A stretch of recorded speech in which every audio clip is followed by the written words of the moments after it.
یا رسول اللہ صلی اللہ علیہ وسلم، آپ ان جسموں سے گفتگو فرما رہے ہیں جن میں جان نہیں رہی؟ تو آپ صلی اللہ علیہ وسلم نے فرمایا، تم ان سے زیادہ سننے والے نہیں ہو، فرق صرف یہ ہے کہ وہ جواب نہیں دے سکتے۔ پھر یہ سوال پیدا ہوتا ہے کہ کیا برزخ میں لوگ ایک دوسرے سے بات کر سکتے ہیں؟ ایک روایت کے مطابق جب کوئی مومن اس مرحلے میں داخل ہوتا ہے تو دوسرے اہل ایمان کی روحیں اس کے استقبال کے لیے آتی ہیں، اس سے بات کرتی ہیں، اس سے سوال کرتی ہیں، تم کہاں سے آئے ہو؟ تم کون ہو؟ دنیا میں کیا ہو رہا تھا؟ اور اگر کسی ایسے شخص کا ذکر ہو جسے وہ نہ پہچان سکیں تو وہ کہتے ہیں، ہم نے اسے یہاں نہیں دیکھا۔ پھر وہ یہ نتیجہ نکالتے ہیں کہ اگر وہ یہاں نہیں ہے تو وہ کسی اور مقام پر ہوگا۔ سجین میں، ایک ایسی جگہ جہاں تنہائی، قید اور تاریکی اس کا مقدر بن چکی ہوتی ہے۔ لیکن اگر وہ روح مومن کی ہو تو وہ اپنے ان عزیزوں اور رشتہ داروں سے ملتی ہے جو اس سے پہلے دنیا سے جا چکے ہوتے ہیں۔ اس عالم میں ایک عجیب سکون ہوتا ہے، ملاقاتیں بھی ہوتی ہیں، بات چیت بھی ہوتی ہے، اور تعلق کا ایک روحانی سلسلہ جاری رہتا ہے۔ اور اس سے بھی زیادہ حیران کن بات یہ بیان کی جاتی ہے کہ بعض خاص روحیں اپنے ان پیاروں سے بھی کسی درجے میں باخبر رہ سکتی ہیں جو ابھی دنیا میں زندہ ہوتے ہیں، کبھی خواب کے ذریعے، کبھی کسی اور روحانی کیفیت کے ذریعے۔ ایک روایت میں یہ بھی آتا ہے کہ جب کوئی فوت شدہ شخص خواب میں نظر آئے تو اسے سچا خواب یعنی رویائے صادقہ سمجھا جاتا ہے، گویا برزخ کی طرف سے ایک پیغام، اور اس سے یہ اشارہ ملتا ہے کہ روحوں کا تعلق ایک ایسے عالم سے ہے جسے عالم مثال کہا جاتا ہے۔ اسی لیے جب کوئی شخص اپنے فوت شدہ والدین، بچوں یا عزیزوں کو خواب میں دیکھتا ہے تو وہ خواب محض خیال نہیں ہوتا، بلکہ ایک روحانی ملاقات کی جھلک بھی ہو سکتی ہے جو عالم ارواح سے جڑی ہوتی ہے۔ یہ تمام باتیں مختلف احادیث اور روایات کی روشنی میں بیان کی جاتی ہیں۔ بعض اہل علم کے مطابق اہل جنت کی روحیں برزخ میں سبز پرندوں کے ساتھ ایک آزادانہ کیفیت میں رہتی ہیں، اور ایک قول میں یہ بھی ذکر ملتا ہے کہ وہ جنت میں سیر کرتی ہیں۔ کچھ علماء نے یہ بھی کہا ہے کہ جب تم کسی قبر کی زیارت کرتے ہو تو ممکن ہے وہاں موجود شخص کسی روحانی انداز میں تمہاری بات سن رہا ہو۔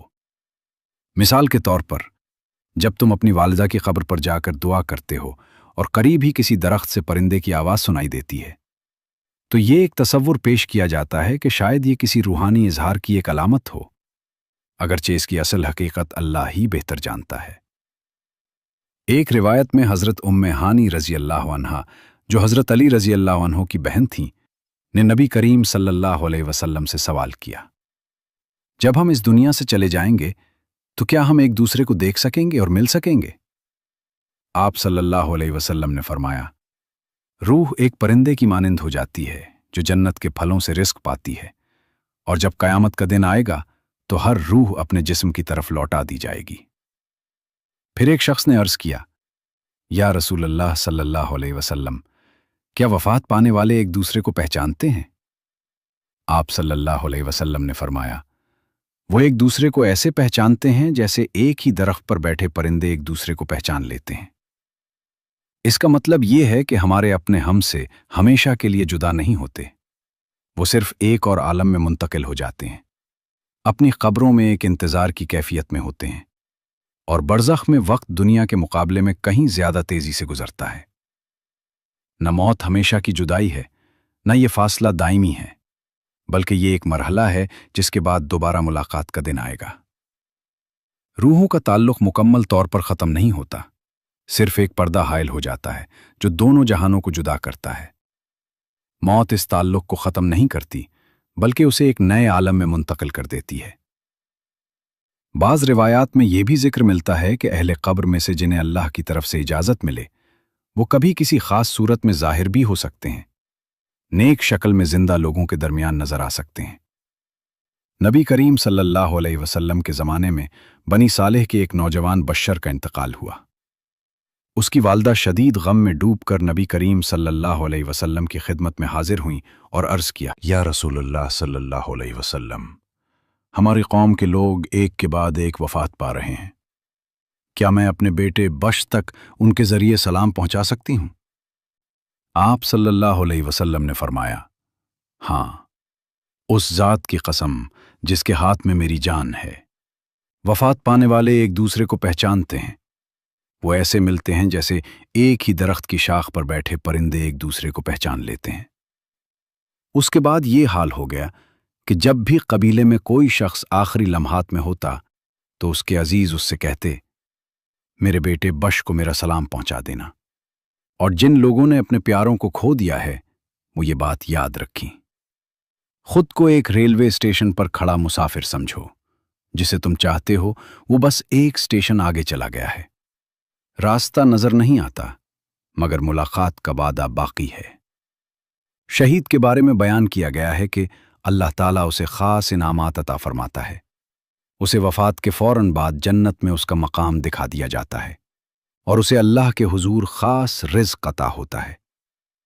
رسول اللہ صلی اللہ علیہ وسلم نے فرمایا کہ شہید کو نہ صرف آخرت میں بلند مقام ملتا ہے بلکہ برزخ میں بھی اسے ایک خاص زندگی دی جاتی ہے جہاں وہ اللہ کے ہاں رزق پاتا ہے۔ اور جہاں تک ان اعمال کا تعلق ہے جو قبر میں سکون کا سبب بنتے ہیں تو سب سے پہلے ایمان اور اخلاص ہے، پھر نماز، قرآن کریم کی تلاوت، صدقہ، والدین کے ساتھ حسن سلوک اور لوگوں کے حقوق ادا کرنا۔ خاص طور پر صدقہ جاریہ ایسا عمل ہے جس کا اثر انسان کے دنیا سے جانے کے بعد بھی باقی رہتا ہے۔ وہ علم جو دوسروں تک پہنچے، نیک اولاد کی دعا اور وہ بھلائی جس کا فائدہ جاری رہے، یہ سب قبر میں راحت کا ذریعہ بنتے ہیں۔ نبی کریم صلی اللہ علیہ وسلم نے فرمایا کہ جب انسان دنیا سے رخصت ہو جاتا ہے تو اس کے اعمال منقطع ہو جاتے ہیں سوائے 3 چیزوں کے: صدقہ جاریہ، ایسا علم جس سے فائدہ اٹھایا جائے، اور نیک اولاد جو اس کے لیے دعا کرے۔ اسی لیے نیک لوگ اپنے پیچھے ایسے اعمال چھوڑ جاتے ہیں جو ان کے لیے روشنی بن جاتے ہیں، اور یہی روشنی ان کی قبر کو روشن رکھتی ہے۔ قبر کے عذاب سے اسے محفوظ رکھا جاتا ہے، وہ قیامت کے بڑے خوف سے بھی امن میں رہتا ہے۔ اس کے سر پر عزت کا تاج رکھا جاتا ہے جس کا ایک ہی یاقوت دنیا اور اس کی تمام چیزوں سے بہتر ہوتا ہے۔ اسے جنت کی نعمتیں عطا کی جاتی ہیں اور وہ اپنے اہل و عیال میں سے ان لوگوں کے لیے شفاعت کا ذریعہ بنتا ہے جن کے بارے میں اللہ تعالیٰ اجازت دے۔ لیکن شہداء سے بھی بلند درجہ اہل علم کا بیان کیا گیا ہے۔ نبی کریم صلی اللہ علیہ وسلم نے فرمایا، قیامت کے دن علماء کی سیاہی کو شہداء کے خون کے مقابلے میں تولا جائے گا تو علماء کی سیاہی زیادہ وزنی ہوگی۔ ایک اور حدیث میں آپ صلی اللہ علیہ وسلم نے فرمایا، جب انسان دنیا سے چلا جاتا ہے تو اس کے اعمال رک جاتے ہیں سوائے اس شخص کے جس کا دل اللہ کے راستے میں لگا رہا۔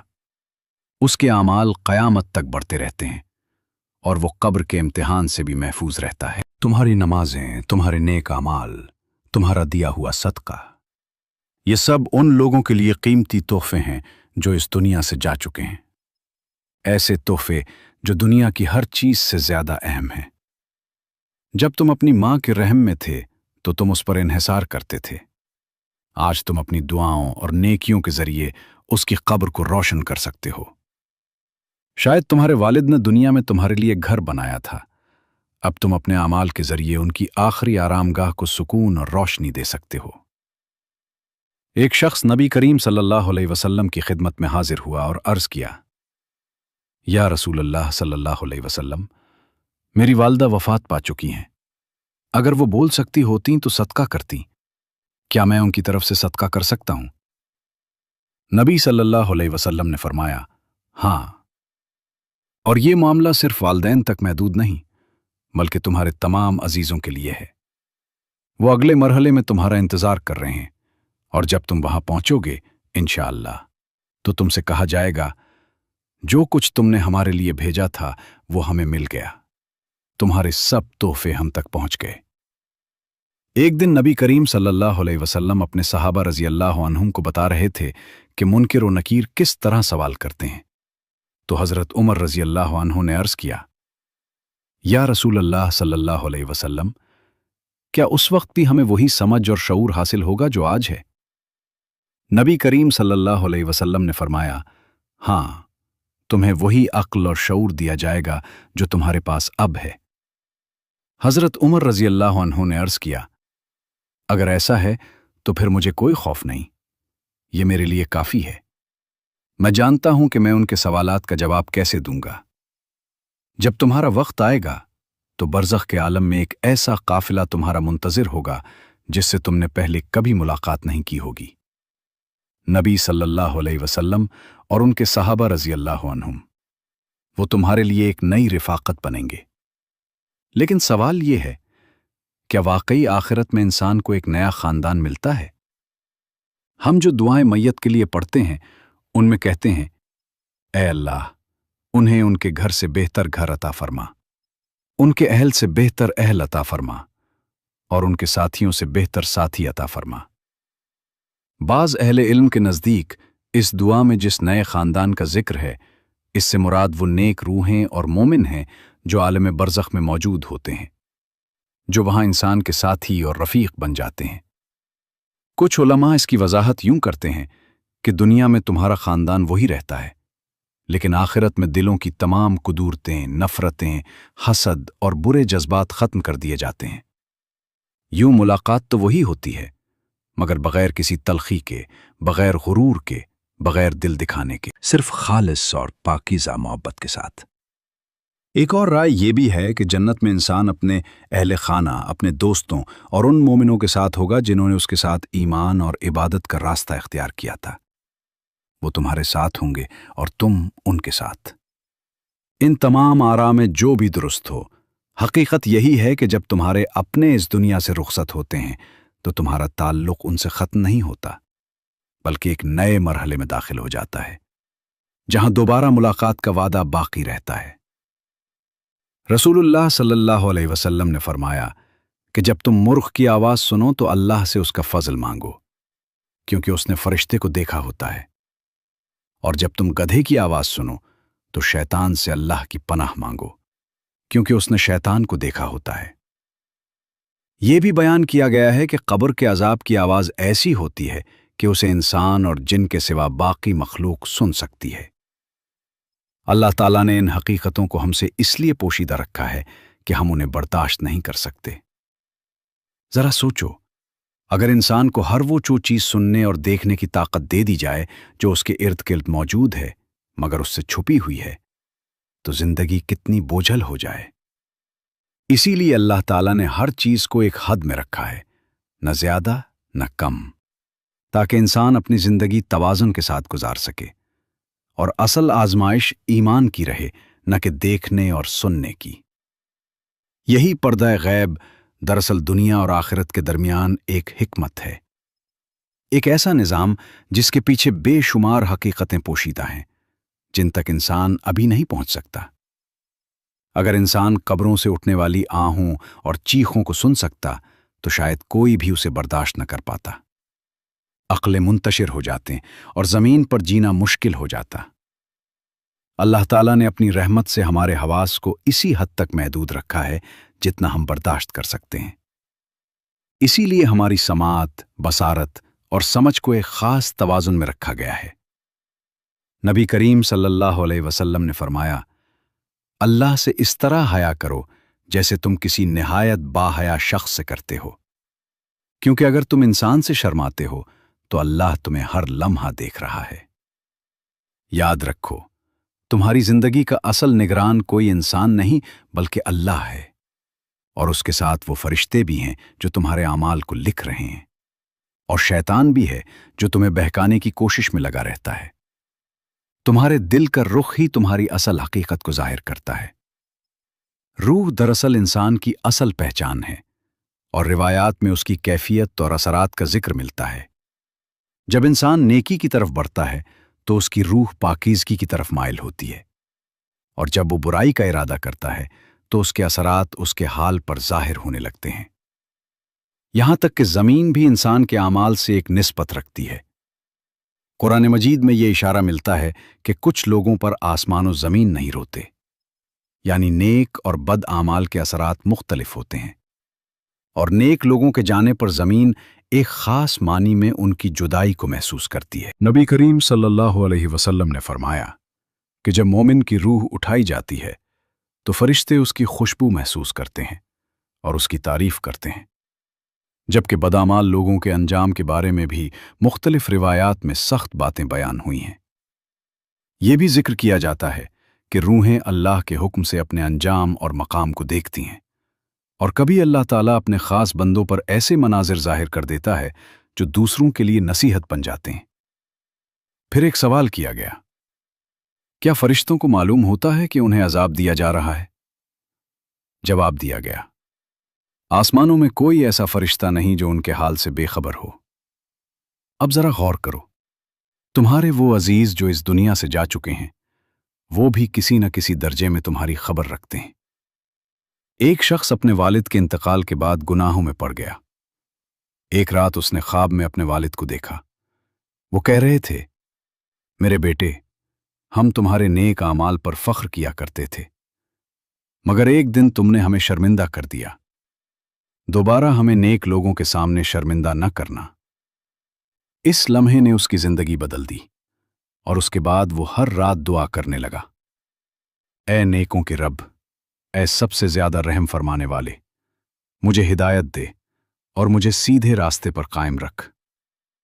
گناہگار کے لیے دعا کی جاتی ہے، اے اللہ، اسے ہماری طرف اس طرح لوٹا کہ یہ دوبارہ اپنی پرانی حالت کی طرف نہ جائے۔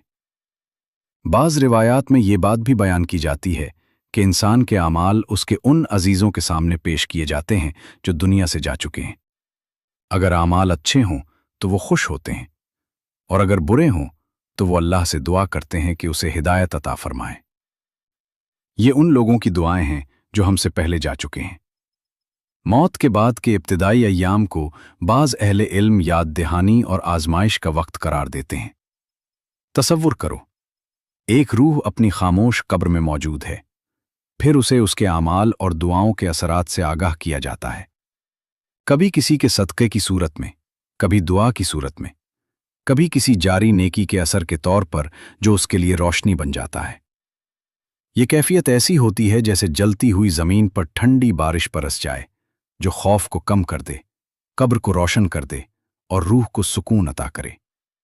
اگرچہ دنیا کی زندگی ختم ہو چکی ہوتی ہے، مگر یہ ایک یاد دہانی ہوتی ہے کہ روح کا تعلق مکمل طور پر ختم نہیں ہوتا۔ اسی لیے بہت سے مسلمان خاندان اپنے مرحومین کے لیے دعا کرتے ہیں، قرآن کی تلاوت کرتے ہیں اور صدقہ کرتے ہیں، اس لیے نہیں کہ روح بھٹک رہی ہوتی ہے، بلکہ اس لیے کہ وہ اللہ کی رحمت کی محتاج ہوتی ہے۔ اور حقیقت میں 40 دن کا تصور زندہ لوگوں کے لیے بھی ایک سبق ہے، کیونکہ جلد ہی ہم بھی اسی مقام پر ہوں گے، کسی کے یاد کرنے کے منتظر، کسی کی تلاوت کے منتظر، اور کسی کے صدقے کے منتظر جو ہمارے نام پر کیا جائے گا۔ کیونکہ جب موت آتی ہے تو اعمال کا دفتر بند ہو جاتا ہے۔ انسان نہ اپنے لیے نماز پڑھ سکتا ہے، نہ روزہ رکھ سکتا ہے، نہ صدقہ دے سکتا ہے، لیکن اللہ کی رحمت بے حد وسیع ہے۔ اسی لیے اس نے موت کے بعد بھی 3 راستے کھلے رکھے ہیں: صدقہ جاریہ، نفع دینے والا علم، اور نیک اولاد جو دعا کرتی رہے۔ یہی دروازے میت کے لیے نجات کا ذریعہ بنتے ہیں، اور زندہ لوگوں کے لیے ایک ذمہ داری بھی۔ ذرا تصور کرو، ایک روح اپنی قبر میں خوف اور بے چینی میں ہے، پھر اچانک اسے خبر دی جاتی ہے، تمہارے لیے دعا کی گئی ہے، تمہارے نام پر صدقہ کیا گیا ہے، اور تمہارے سکھائے ہوئے علم سے لوگ فائدہ اٹھا رہے ہیں۔ اسی لمحے اندھیری قبر روشنی سے بھر جاتی ہے۔ مگر یہ سلسلہ صرف 40 دن تک محدود نہیں ہونا چاہیے۔ جب بھی ہمیں اپنے پیارے یاد آئیں، ہمیں ان کے لیے دعا کرنی چاہیے اور نیک اعمال ان تک پہنچانے چاہیے۔ نبی کریم صلی اللہ علیہ وسلم نے فرمایا، قبروں کی زیارت کیا کرو، یہ تمہیں موت کی یاد دلاتی ہے۔ اور یہ بھی جان لو کہ جو شخص قبر میں ہے، اس کے لیے قرآن مجید سب سے قیمتی تحفہ ہے۔ اللہ کا کلام صرف آواز نہیں بلکہ نور ہے جو رحمت بن کر قبر پر نازل ہوتا ہے۔ نبی کریم صلی اللہ علیہ وسلم نے فرمایا کہ سورۃ الملک اپنے پڑھنے والے کو قبر کے عذاب سے بچاتی ہے۔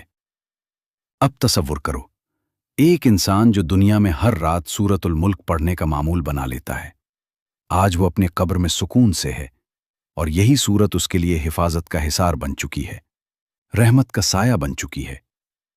یہ اللہ کا وعدہ ہے، جب کسی کو قبر میں رکھا جاتا ہے تو یہ سورت ایک مضبوط ڈھال کی طرح اس کے ساتھ کھڑی ہو جاتی ہے، ہر تکلیف سے بچاتی ہے اور قبر میں سکون اور اطمینان لے آتی ہے۔ اور اگر کوئی شخص اپنی زندگی میں اسے باقاعدگی سے نہ پڑھ سکا ہو، پھر بھی اگر اس کے گھر والے اس کی طرف سے قرآن کی تلاوت کریں تو یہ رحمت ضائع نہیں جاتی۔ اللہ کے فضل سے اس کا ثواب اسے پہنچایا جاتا ہے، جو اس کے لیے سکون اور نور کا باعث بنتا ہے۔ بہت سے مسلمان گھروں میں جب کوئی دنیا سے رخصت ہوتا ہے تو سورت یاسین پڑھی جاتی ہے۔ اگرچہ اس حوالے سے اہل علم کے درمیان اختلاف پایا جاتا ہے، مگر اصل حقیقت یہ ہے کہ قرآن زندوں کے لیے بھی فائدہ مند ہے اور فوت شدگان کے لیے بھی دعا اور رحمت کا ذریعہ بنتا ہے۔